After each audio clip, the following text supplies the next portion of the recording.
This is like an ideation exercise. Helps you come up with ideas, but... Jiddo, what do you do when you are driving alone in a car? Sing the wheels on the bus in a German accent. The wheels on the bus go round and round. Just by yourself? The vipers on the bus go swish, swish, swish. I don't know what accent that is. What's the weirdest smell you have ever smelled? It wasn't brought to my attention until I was married, but apparently I have an obsession with smelling things. Priscilla thinks that I will smell everything. Or I'll ask a question about something and she says, what, are you going to smell it? Or use their pillows. Oh. No, it was at a fair.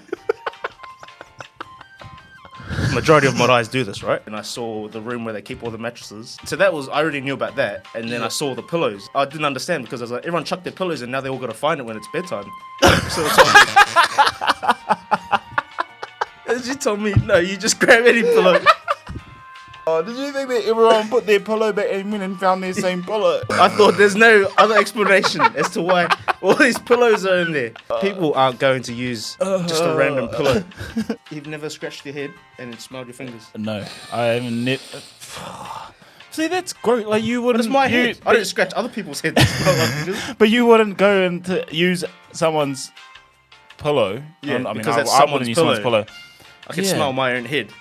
I think it's because I smell what I think are people's perspired head, scalp things. Yeah. And I think I don't want to smell like that. Another thing that I did was we were at Takapuna at the lake there. Yeah. And I found this dead duck egg and I broke it. I was curious and obviously smelled really bad because it was rotting. And then I just thought, I'm just going to... What? I'm just going to smell this thing until I spew up. And so I was smelling this dead duck egg, and I was just dry reaching, and then I just kept going until I actually spewed. I wasn't a child either. I was probably 18. You would have been with the boys. Yeah. Was it like a deer? No one saw me do it. There's even worse. No. I think what was going through my head was, I've never thrown up from a smell before, so I just want to see. I don't know. Hello again. Welcome back. Welcome back to Yeah or Nah. It's been a while. What? It's only been about like a couple 2 days days since our last video. Been a few days. Yeah. Yeah. Sorry, guys. What's the reason, Jerome? It's not that we haven't been doing any work. Well, actually, see, this is the thing. We can sit here and make up a whole lot of excuses about why we haven't done it. But that's kind of life. Yeah, that's part of the journey. And it's kind of like, this is reality. We do face... and we're going to get busy, but can we continue? Can we still remain consistent and persevere? So we just got to get it done. But anyway. So there's a few updates. You would have seen on a previous post that we've got a giveaway with Game On. Shout out to Game On. Thank you for supporting what we're about, what we're trying to do, and what we're trying to achieve. We've got some vouchers to give away for the arcade. Now, here's a second chance for you guys. So you can either jump on that post that we've got on Instagram and Facebook, like it, make sure you're following us. Also let us know on those posts who you would plan to take along with you to Game On. Now Game On's on Queen Street in Auckland, so if you live in Invercargill, you can send it to your family that lives around the corner in Auckland. So that's one chance. The other chance you can have is by answering this question on this video. So the competition ends midnight, the 1st of November, which is Sunday. Winners will be announced on the Monday. So Monday, the 2nd of November, keep an eye on our socials and we'll announce who the winners are there. Okay, so Project One update. We talked a little bit about the excuses that we've had and not moving forward, but I'm going to elaborate a bit further on what we've done.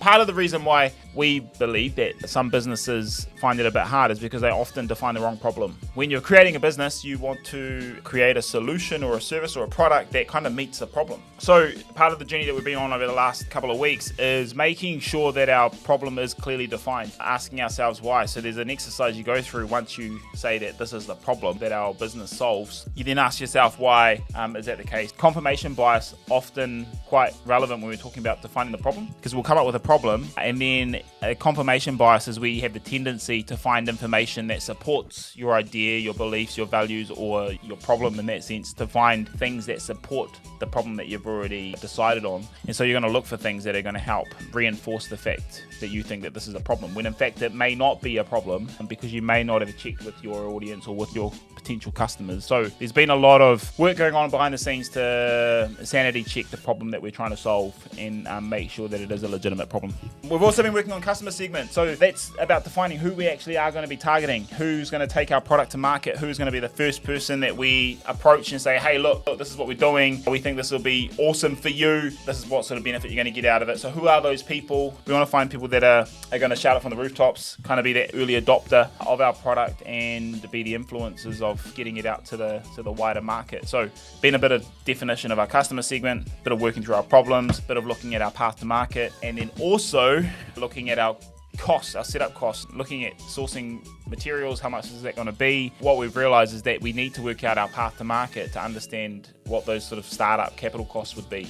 Yeah. If this is your first time watching one of our videos, go back and have a look.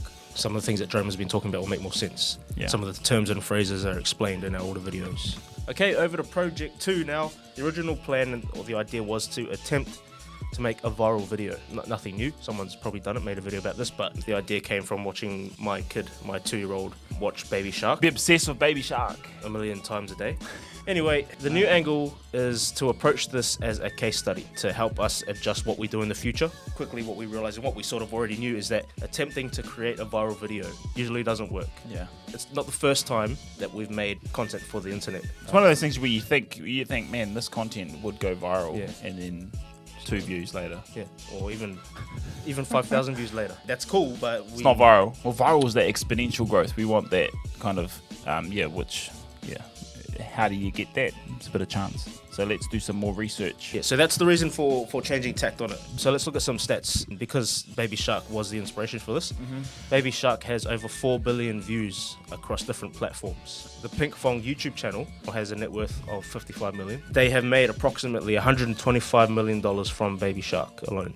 So insane. They've got other videos, but Baby Shark in itself. It's insane. 125 million bucks. Why is Baby Shark so catchy, and what can we take away and try to emulate? So Baby Shark is an earworm. So you can just Google it. An earworm, sometimes known as a brainworm, stick music, stuck song syndrome, or involuntary musical imagery, IMI, is a catchy piece of music that continually repeats through a person's mind after it is no longer playing. We all have experienced that. But there is some neurological sciencey stuff at play there. Kids have a limited vocabulary, simple repetitive music, predictive melodies that easily resonates with them. Simple repetition makes songs or phrases. If you think about chants and stuff, it makes things linger in your brain. Kids respond well to familiarity as well. So the song talks about mum and dad, grandparents. So off the bat, we understand, as we said, it's not really a good idea to aim to make a viral video. You could view it as a waste of your time, and that's why we changed tack. So we're looking at it through an experimental/data capture lens. Okay, so some of the tips about making viral videos: it has to provoke emotions. As we know, emotion in itself, any type of emotion is... Good connection or something. Yeah, well, someone is going to resonate with it, but everyone has emotions. That's why it's so important, is because it's a factor that will definitely reach someone. Okay, and then you have share strategies, probably not very different to marketing strategies, and you come up with a strategy to market or increase the reach of a certain product that you have. Viral videos, whilst they mostly happen organically, there's other powers at play with some of them, like sponsorships from different entities. With that sharing strategy comes timing. There are factors that make specific times ideal for sharing a post. So it's basically looking at times people are online. On Facebook. Another one is length matters. So attention spans are short in this day and age. Yeah, I'm put off definitely when I see a video that's 10 to 12 minutes long. Yeah, which happens to be the average length of these videos that we make. Different goals, different outcomes. You want to align with current trends. That's self-explanatory. But actually, that Pink Fong, the Baby Shark one, I think they used a K-pop band to help K-pop picked it up, a band. And I read somewhere, interestingly, that no one knows who wrote Baby Shark. Yep. And then staying on top of things. If you're doing this inorganically, in other words, if you're trying to create a viral video, it's not a hands-off process at all.